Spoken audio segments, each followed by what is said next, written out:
Баршаларыңызға қайырлы күн достар. Бүгін біз сіздермен бірге дәмді құймақтар жасайтын боламыз.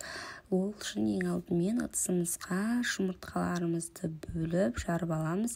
Менде мына жерде рецептте видеода аз ғана рецепті көрсеттім. Егер сізге өте көп мөлшерде или қонақ шақырғанға, үлкен жиындарға керек болатын болса, астына төменге көп шығатын рецепті жазып қоямын. Бұл біздің отбасымызға күнделікті таңғы асқа жететін рецепт. Ыдысымызға жұмыртқаларымызды саламыз, оның үстінен шекерімізді салып, бенчикпен араластырамыз. Бұл блини өте жұмсақ болып шығады. Ажурный дейді ғой, орысша айтқан кезде тесік болып солай шығады. Ыдысымызға жұмыртқамыздың үстіне қантымызды, оның үстіне үй температурасында тұрған жылы сүтімізді құямыз. Мен осылай жасаймын. Жұмыртқадан соң бірден осылай сүтті құямын. Одан кейін келесі кезекте ұнымызды електен өткізіп, ұнымыздың бәрін бір мезгілде саламын. Ұнның бәрін бірде салып, бенчикпен араластырамыз. Ол кезде өте қою масса шығады, бірақ сіздер уайымдамаңыздар. Біз оның үстінен үй температурасындағы жылы суымызды құямыз.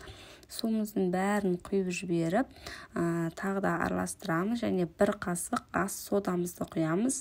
Ас содамызды қосып, оның үстінен өлшенген сұйық майымызды салып, блинімізді жақсылап араластырып, ешқандай іртік ештеңе болмайды, араластырып қойып қоямыз. Кішкене 10 минуттай тұрғаннан кейін блиніміз өзі әдемі болып көтеріліп, көпіріп тұрады.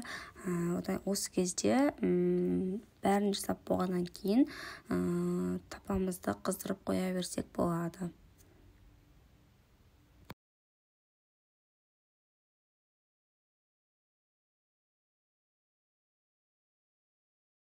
Міне біздің тестамыз дайын болды. Енді жайлап пісіре береміз.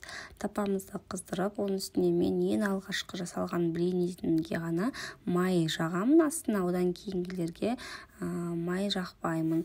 Осылай блиніміздің бәрін құйып аламыз. Міне біздің блиниларымыздың бетінде осылай тесік-тесіктер пайда бола бастады. Осылай блини әдемі болып піседі. Жайлап 1-2 минуттай блиніміздің асты піскеннен кейін екінші жағын аударатын боламыз.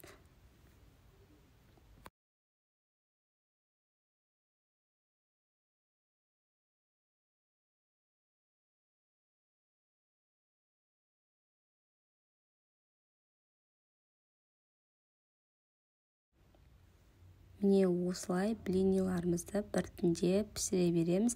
Мен осы рецептпен 1-2 жылдай болды жасап жүргеніме, өте жақсы.